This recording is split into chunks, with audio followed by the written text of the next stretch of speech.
Hari ini kita merujuk pada awal pembelajaran, yaitu mengenai tentang kesepakatan kelas. Ya, nanti Pak Guru akan memberikan suatu atau kami maju nanti meminta kertas dari Pak Guru satu persatu ditulis kembali. Ya, ditulis nanti kita tempelkan ke satu-satu ya. Menjaga kebersihan dan menjaga keamanan kenyamanan kelas pada saat kegiatan belajar mengajar. Ya, dan yang lain-lain gitu ya. Nanti Pak Guru dari satu-satu mulai dari kita sampai masuk apa, terus Aska, Masna, dan lain-lain. Silakan. Ingat, ini yang tulisnya yang di depan ini ya, di depan ini, biar nanti ini bisa ditangkap ya. Setelah itu kalau sudah ditulis langsung tempelkan ke sini, terus ke sini. Baru setelah itu kita saring mana yang masuk dalam kesepakatan Oke, silakan ya. Yang lainnya silakan. Yuk.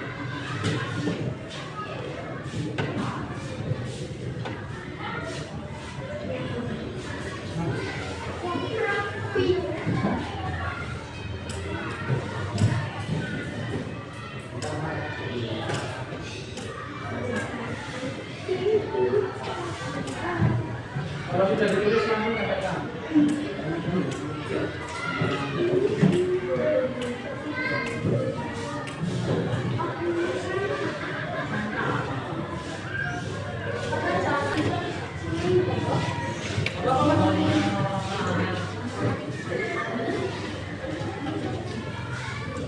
Ya, silakan tulis.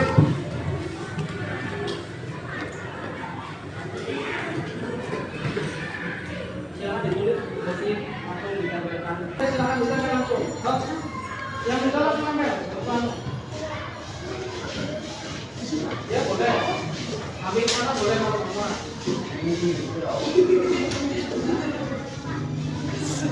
Ini ada tuh.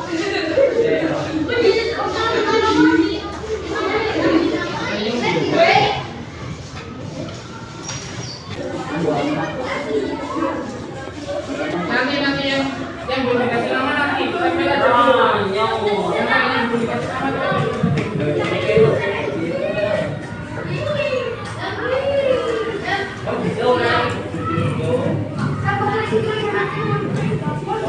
saya sudah selesai ya. Singkat dulu.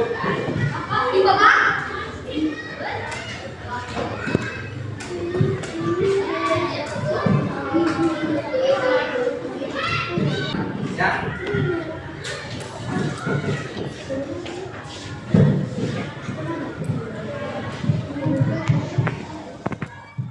Kalian ini sudah ada di sini ya, bahwa yang pertama Mira stop mencontek atau hidup apa ini? Ayo hidup jujur. Bani buang sampah pada tempatnya ya. Terus itu menjaga lingkungan sekolah, Debbie menjaga kebersihan kelas dan penampilan kelas, Rangka menjaga kebersihan kelas, Hakim apa? Tiket sesuai dengan jadwalnya atau gilirannya, Indra tiket kelas sesuai dengan jadwal, Rangka berdoa sebelum dan sesudah belajar. Assalamualaikum warahmatullahi wabarakatuh.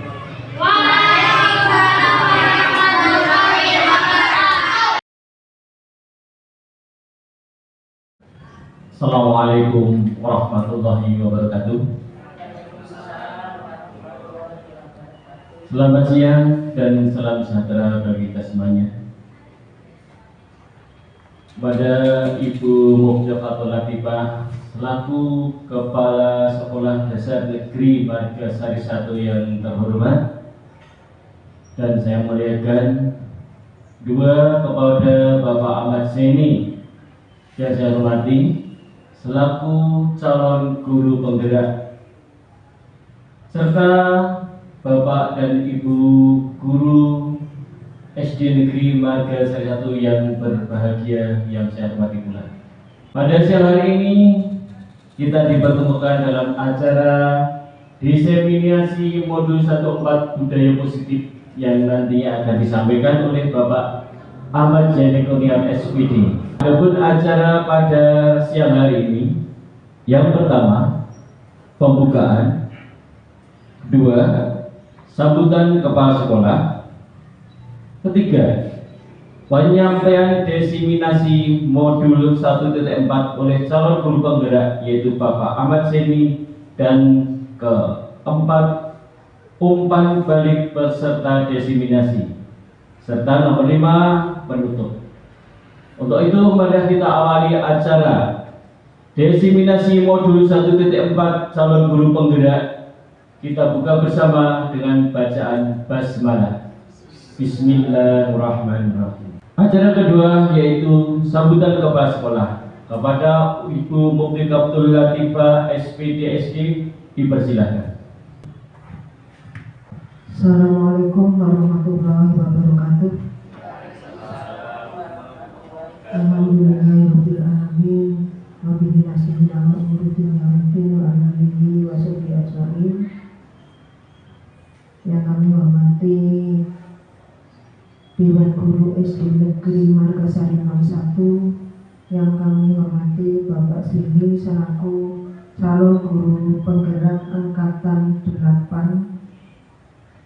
Marilah tanpa kita panjatkan puji syukur kita kehadirat Allah Subhanahu wa Ta'ala. Alhamdulillah, siang hari ini kita masih diberi kesehatan sehingga bisa melaksanakan kegiatan yang lumayan seperti estafet. Salawat dan salam mudah-mudahan selalu Allah curahkan kepada junjungan kita Nabi besar Muhammad SAW. Bapak Ibu yang kami hormati, pada hari ini adalah salah satu program dari Pasini selaku calon guru penggerak angkatan 8 pada modul 1.4 yaitu budaya positif. Positif adalah kebiasaan-kebiasaan yang baik yang membentuk karakter dari siswa-siswi kita. Itu tidak bisa dengan langsung, tetapi membutuhkan suatu proses yang waktunya tidak sebentar. Yang akan ditanamkan ke siswa itu diharapkan akan menjadi budaya. Budaya berarti kebiasaan. Nah, ini awal-awal kita pembentukan karakter itu dimulai dari diri kita sendiri. Kegiatan pada budaya positif, karena di sini sudah lumayan banyak yang guru penggerak, itu sudah mulai ditanamkan. Hanya pesan saya, monggo nanti disimak program-program apa yang Pak Zeni canangkan yang berhubungan nanti dengan budaya positif yang akan diterapkan di SD Negeri Margasari 01. Itu karena Pak Zeni merupakan guru PJOK, berarti harus korelasi dengan pembiasaan positif yang sudah dilakukan Bapak Ibu guru yang merupakan mengampu kelas. Demikian Bapak Ibu, kurang lebihnya mohon maaf. Billahi taufiq wal hidayah. Assalamualaikum warahmatullahi wabarakatuh. Demikian tadi sambutan dari Kepala Sekolah SD Negeri Margasari 1. Untuk acara selanjutnya yaitu penyampaian diseminasi modul 1.4 budaya positif oleh calon guru penggerak. Kepada Bapak Ahmad Zaini Kurniawan SPD dipersilakan. Bismillahirrahmanirrahim. Assalamualaikum warahmatullahi wabarakatuh. Yang saya hormati dan yang saya muliakan Ibu Kepala Sekolah SD Negeri Margasari 01, Bu Mufti Abdul Latifah SPD, dan yang saya hormati dan yang saya banggakan dan serta saya sayangi segenap teman guru sejawat Dewan Guru SD Negeri Margasari 01, Kecamatan Margasari, Kabupaten Tegal, ya, Bapak-bapak dan Ibu-ibu. Untuk kali ini pada saya sendiri, CGP Angkatan 8 untuk diseminasi modul 1.4 bahwa budaya positif yaitu sangat perlu diterapkan, dan kita setuju dengan apa yang sudah kita lakukan. Mungkin sebagai awal nanti ini saya langsung membuka saja untuk langsung pertanyaan pemantik ya Bapak Ibu. Jadi saya ingin merangsang dulu dari pendapat Bapak Ibu antara setuju dan tidak setuju. Yang pertama di sini saya akan mempertanyakan yaitu hukuman dapat mendisiplinkan anak. Hukuman dapat mendisiplinkan anak. Kira-kira pendapat Bapak Ibu setuju atau tidak setuju, Pak? Hukuman dapat mendisiplinkan anak. Kira-kira tidak setuju ya? Tidak setuju. Yang kedua, pemberian hukuman dengan hal positif seperti membaca atau membersihkan halaman sekolah dapat meningkatkan disiplin anak. Setuju atau tidak setuju Bapak Ibu? Meningkatkan disiplin anak. Pemberian hukuman dengan hal positif seperti membaca atau membersihkan halaman sekolah dapat meningkatkan disiplin anak. Setuju ya? Yang ketiga, memberi penghargaan dapat meningkatkan motivasi belajar anak. Setuju sekali ya. Saya langsung akan menjelaskan bahwa perubahan paradigma teori kontrol atau teori pilihan yang kita sering sebut dengan ilusi kontrol, bahwa ilusi guru mengontrol murid. Yang kedua, ilusi bahwa semua penguatan positif efektif dan bermanfaat. Dan yang ketiga, ilusi bahwa kritik dan membuat orang merasa bersalah dapat menguatkan karakter. Yang kelima, ilusi bahwa orang dewasa memiliki hak untuk memaksa.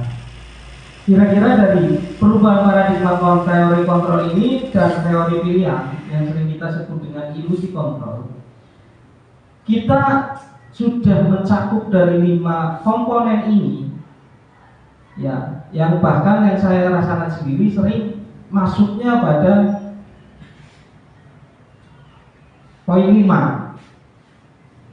Gini garis pendapat ya, bahwa siswa kita dianggap bahwa kita itu orang dewasa, kita seorang guru. Jadi orang dewasa memiliki hak untuk memaksa. Sebenarnya itu salah Bapak Ibu. Saling memahami kebutuhan siswa. Setiap siswa itu hidup dengan menumbuh kembangkan dan perkembangannya sesuai dengan kodrat alam dan kodrat zaman. Makanya dari 5 ini, ilusi ini digunakan sebagai satu penguat yang nantinya kita sebagai pendidik bisa memberikan suatu gambaran kepada diri kita khususnya dan kepada warga sekolah yang ada di lingkungan kita, bahwa kita dapat membedakan bagaimana kita menempatkan satu teori kontrol atau teori pilihan yang nantinya tepat pada sasaran, yaitu budaya positif yang ada di sekolah. Selanjutnya, apakah makna disiplin itu? Disiplin berasal dari bahasa Latin yang artinya belajar. Yang tadi Ibu sebutkan di awal pembukaan bahwa disiplin itu tidak bisa diciptakan secara langsung, tapi memenuhi atau kita harus mempunyai kriteria-kriteria tahapan yang nantinya dapat diterapkan dan dilaksanakan secara konsisten. di sekolah kita, khususnya bagi diri kita dan seluruh warga sekolah. Yang kedua, makna asal dari kata ini berkonotasi dengan disiplin diri dari murid-murid yang sudah dikemukakan oleh Sokrates dan Plato. Yang ketiga, disiplin diri membuat orang menggali potensinya menuju sebuah tujuan apa yang sudah dihargai. Oke, Bapak Ibu, mari kita saksikan video ini bersama. Kira-kira kita bisa menempatkan kita itu dalam posisi yang mana, Bapak Ibu? Yang benar atau kita itu perlu menempatkannya sebelah bagian mana? Di sini kemungkinan nanti akan dijelaskan dalam video ini karakter dari kita dalam menyelesaikan solusi atau masalah kepada siswa. 5 posisi kontrol itu adalah 1. Posisi penghukum, 2. Posisi pembuat merasa bersalah, 3. Posisi teman, 4. Posisi pemantau atau monitor, dan 5. Posisi manajer.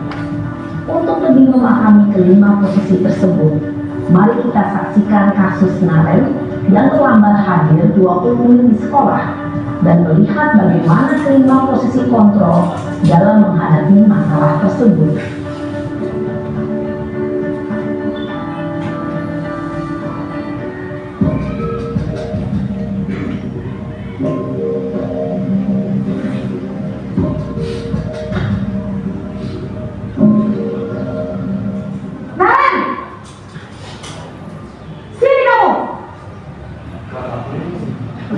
Selamat pagi, Bu. Kamu terlambat.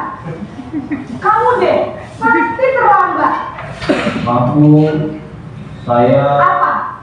Apa coba? Alasan kamu apa lagi? Kapan sih kamu tidak terlambat? Malas sekali ya kamu jadi anak. saya Dasar pemalas. Gak kapok-kapok sih kamu. Sudah berapa kali terlambat? Sana, kamu keliling lapangan basket 2 kali. kenapa saya harus ke lapangan basket, Bu? Kenapa? Kamu melawan ibu? Berani-beraninya jawab.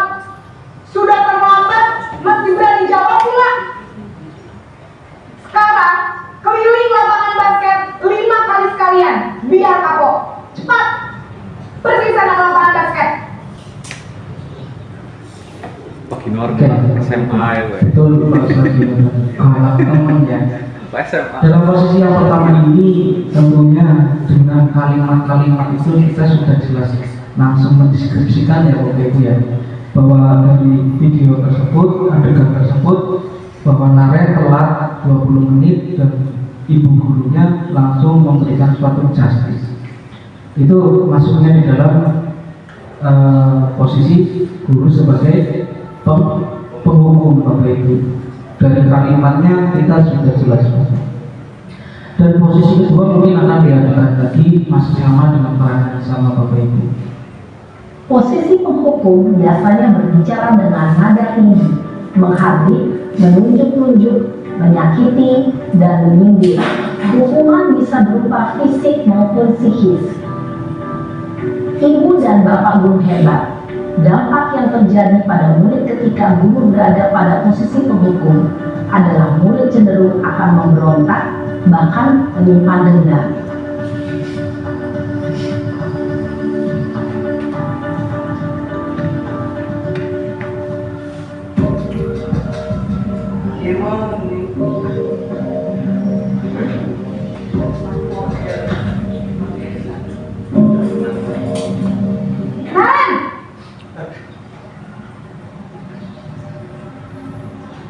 Selamat pagi, Bu.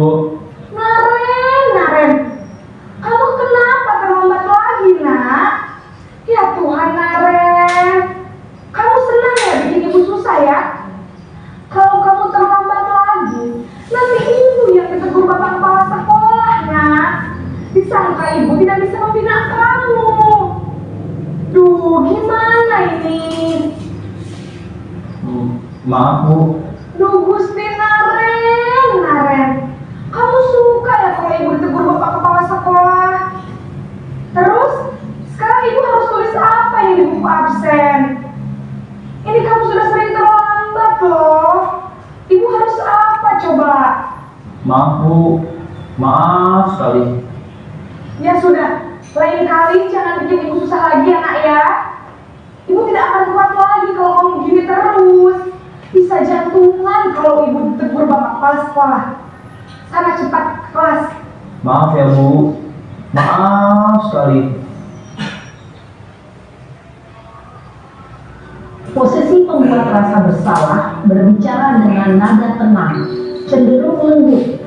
Namun kata-kata yang diutarakan membuat murid merasa menjadi orang yang gagal, memandang buruk dirinya sendiri, merasa tidak berharga, dan tidak sanggup membahagiakan orang lain. Ketika guru mengambil posisi pembuat rasa bersalah, murid akan menganggap dirinya yang bersalah dan ia akan menyimpan emosi negatif tersebut di dalam dirinya.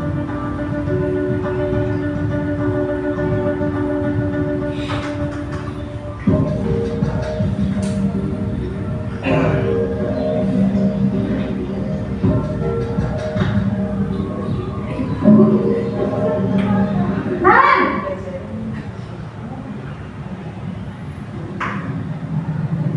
Selamat pagi Bu. Wah, sudah jam berapa ini nak? Terlambat lagi ya sayang. Iya Bu. Habis ibu saya lupa bangunkan saya Bu. Kamu malah menyalahkan ibu kamu. Kamu bukannya anak yang larinya paling kencang. Kok terlambat sih? Iya Bu. Saya memang terlambat bangun tadi. Jadi biarpun saya lari kencang, tetap gak kekejar Bu. Ya sudah sana. Nanti lain kali larinya lebih kencang lagi ya. Biar gak terlambat lagi. Bikin seneng ibu. Demi ibu. Bisa kan? Bisa Bu. Ya sudah sana masuk kelas. Ibu beresin urusan absen kamu. Kamu ini ada-ada saja. Dalam posisi teman, guru berbicara dengan nada suara ramah, akrab, cenderung bersenda gurau untuk menjaga suasana tetap santai. Murid akan merasa senang, aman, dan akrab dengan guru. Identitas yang tercipta adalah identitas sukses atau berhasil. Namun, perlu diingat, karena ini masih dorongan eksternal, maka ada faktor ketergantungan dari murid kepada orang tertentu. Di sini guru absennya, sehingga di lain waktu murid bisa berperilaku baik, namun hanya kepada orang-orang tertentu saja.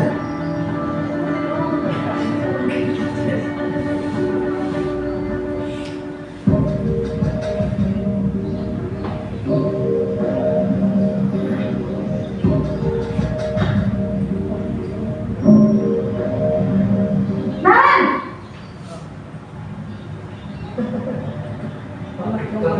Selamat pagi Bu.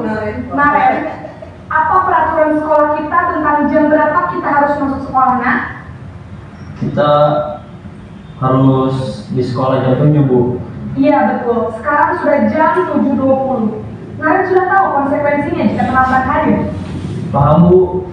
Saya harus tinggal kelas pas jam istirahat selama 20 menit. Iya benar, konsekuensinya demikian. Jadi nanti jam 9.30 pas istirahat, kamu harus tinggal di kelas, kerjakan tugas tambahan untuk ketertinggalan kamu, ya? Baik Bu. Posisi pemantau mengandalkan penghitungan atau data untuk mengontrol murid. Guru mengarahkan murid berdasarkan peraturan dan konsekuensi. Seorang pemantau menunjukkan bahasa tubuh dan ekspresi wajah yang datar dan cenderung formal.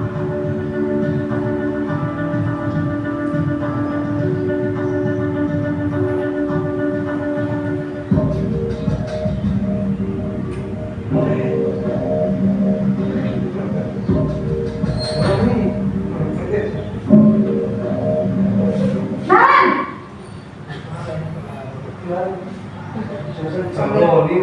Selamat pagi Bu. Pak Kino. Selamat pagi. Terus ya. Guru kan? Saya terlambat. Iya, sekolah masuknya jam 7, sekarang sudah jam 7.20. Jadi sekarang bagaimana ini, Naren? Maaf Bu, saya lupa start alarm saya semalam. Baiklah, menurut kamu, keyakinan sekolah yang mana yang perlu kamu tingkatkan? Menghargai diri sendiri dan orang lain mungkin ya Bu. Setuju. Jadi, apakah Naren meyakini prinsip saling menghormati tersebut? Iya Bu, saya meyakininya. Apakah kamu bersedia memperbaiki masalah keterlambatan ini? Bersedia Bu. Bagaimana kamu akan perbaiki masalah keterlambatan ini? Saya akan coba untuk tidak lupa menyetel alarm saya Bu. Baik, kalau Naren lupa menyetel alarm di rumah, ada orang yang kira-kira bisa bantu mengingatkan tidak? Ada Bu, kakak saya, Kak Emma. Ada lagi selain Kak Emma? Selain Kak Emma, ada ibu saya. Baik, jadi yang mengingatkan Naren adalah Kak Emma dan ibu kamu ya? Kira-kira akan mulai start alarm kapan nih Naren? Setelah pulang sekolah, akan segera saya lakukan. Baik, jadi Naren akan setel alarm untuk bangun besok pagi dan akan diingatkan oleh kakak dan ibunda Naren ya. Ada lagi yang mungkin perlu dilakukan Naren agar tidak terlambat bangun lagi. Tidak ada Bu. Baik Naren, terima kasih untuk kerjasama kamu. Sekarang kamu perlu kembali ke kelas untuk belajar. Baik Bu, terima kasih. Posisi manajer adalah posisi kontrol yang disarankan untuk membimbing murid memiliki sikap disiplin yang positif, yaitu murid yang mandiri, bertanggung jawab, dan dapat memecahkan masalah. Tujuan dari posisi ini adalah agar murid dapat berefleksi atas tindakannya. Guru akan dengan tulus memberikan pertanyaan-pertanyaan bermakna, sehingga membuat murid dapat belajar dari kesalahannya dan mencari sebuah solusi untuk menyelesaikannya. Ibu dan Bapak guru hebat, setelah mengamati adegan kelima posisi kontrol tadi, kira-kira posisi mana yang paling ideal?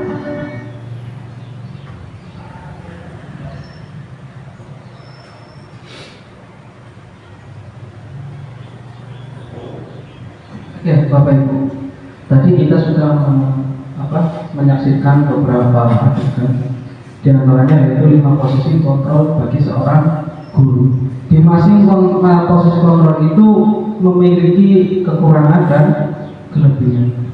Tapi yang disarankan oleh baik dari pengamat dan penilai pendidikan bahwa dari 5 kontrol posisi itu sangat berbaik dan sangat berharga kita dalam penerapan, yaitu di posisi sebagai manajer. Di mana posisi manajer itu adegannya tadi sudah kita perhatikan bersama dan kalimat-kalimat yang sudah disampaikan juga sama Bapak Ibu. Di sini bahwa guru memberikan pemakai pertanyaan yang kemudian murid kita yang melakukan kesalahan dapat menyelesaikan atau mengetahui kesalahannya dan menemukan atau mencari solusinya Bapak Ibu. Nah, dari hal ini mungkin saya akan merefleksikan dengan 3 pertanyaan saja.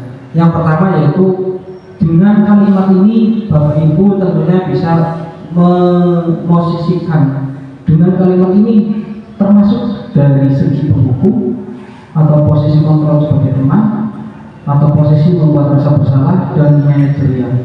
Dengan kalimat ini Ustaz Indonesia, saya kecewa sekali dengan kamu, maksudnya di penghukum, teman, atau membuat rasa bersalah atau manajerial. Saya kecewa sekali dengan kamu. Kecewa sekali, berarti merasa bersalah. Yang kedua, kamu tidak pernah benar melakukannya. Di sini termasuk di dalam apa itu? Penghukum, teman, membuat rasa bersalah atau manajer. Kamu tidak pernah melakukannya. Berarti sebagai penghukum, karena masih ada suatu konsekuensinya dengan kalimat kamu tidak pernah benar melakukannya. Yang ketiga adalah ayolah lakukan demi ibu atau bapak tadi. Jadi sebagai penghukum, teman membuat rasa bersalah atau manajerial teman jelas sekali. Ayolah lakukan pemilu atau apa. Nah, dari hal inilah makanya kita butuhkan adalah segitiga restitusi. Dari segitiga restitusi ini ada satu, yaitu menstabilkan identitas. Maka pertama kita harus menstabilkan identitas siswa dulu Bapak Ibu, supaya tidak merasa bahwa murid setelah mendapatkan suatu kesalahan, siswa tidak lepas dari kepercayaan dirinya sebagai murid di posisinya. Yang kedua adalah validasi kebutuhan. Kira-kira murid itu kenapa kok sampai berbuat salah seperti ini? Menanyakan dulu. Mungkin dia akan memberikan suatu gambaran tadi seperti yang saya contohkan Safira. Dia belum bisa berani mengungkapkan apa sih yang saya harus curhatkan kepada Bapak Ibu supaya Bapak Ibu tahu, Bapak Ibu guru saya tahu permasalahan saya. Makanya di sini kita butuh segitiga restitusi untuk di bagian validasi kebutuhan. Setelah itu bagaimana kita sebagai guru akan memperasarani dan menyumbangkan beberapa poin-poin penting di dalam menyelesaikan masalah. Yang terakhir adalah menanyakan keyakinan. Setelah terjadi itu kita tanyakan kepada siswa, apakah ini akan terjadi lagi dan menurut keyakinan kamu bagaimana, supaya tidak sampai terulang kembali yang nantinya akan mendapatkan suatu kegiatan yang negatif bagi murid kita. Nah, contohnya kemarin satu-satu ya, kasus yang kemarin saya buat adalah yang menemukan dalam kelas 6, yaitu antara Rausan dan Feby. Itu tidak sengaja Rausan itu memang pertamanya awalnya itu tidak sadar bahwa tugas atau jawaban pekerjaan saya itu dicontek oleh Feby, yang dimana nanti Rausan itu menegur Feby ya selama 2 kali, dan Feby memberikan keyakinan kepada Rausan bahwa saya tidak mencontek ya. Nah, akhirnya terjadi suatu keributan yang bisa memicu akhirnya saya panggil 2 anak tersebut dan saya lakukan penyelesaian dengan menggunakan segitiga restitusi. Nah, kira-kira itu saja Bapak Ibu guru yang bisa saya sampaikan. Sekali lagi, kekurangan adalah milik kita sebagai manusia dan kelebihan hanya milik Allah SWT. Dan apabila dalam penyampaian poin-poin materi ini saya kurang dan ada kata-kata yang kurang berkenan di hati Bapak Ibu, sekali lagi saya mohon maaf. Dan saya aturkan juga banyak terima kasih karena telah meluangkan waktunya dalam saya memenuhi tugas modul 1.4 terkait dengan materi pembahasan budaya positif tentunya di sekolah. Dan mudah-mudahan materi yang sudah saya sampaikan dapat bermanfaat dan ada kelebihannya juga untuk diri kita pribadi dan Bapak Ibu sekalian. Dari saya cukup sekian, sekali lagi saya mohon maaf dan mengaturkan terima kasih sebanyak-banyaknya. Saya akhiri bila taufiq wal hidayah. Wassalamualaikum warahmatullahi wabarakatuh. Waktu untuk saya kembalikan kepada pembawa acara. Terima kasih. Terus ini nanti saya mau minta foto. Demikian tadi Bapak Ibu penyampaian diseminasi modul 1.4 tentang budaya positif yang telah disampaikan oleh Bapak Zaini. Saya selaku pembawa acara, apabila ada tutur kata saya tidak berkenan di hati Bapak Ibu semuanya, saya mohon maaf. Untuk itu mari kita akhiri acara diseminasi modul 1.4 tentang budaya positif. Kita tutup bersama dengan bacaan hamdalah. Alhamdulillahirabbil alamin. Assalamualaikum warahmatullahi wabarakatuh.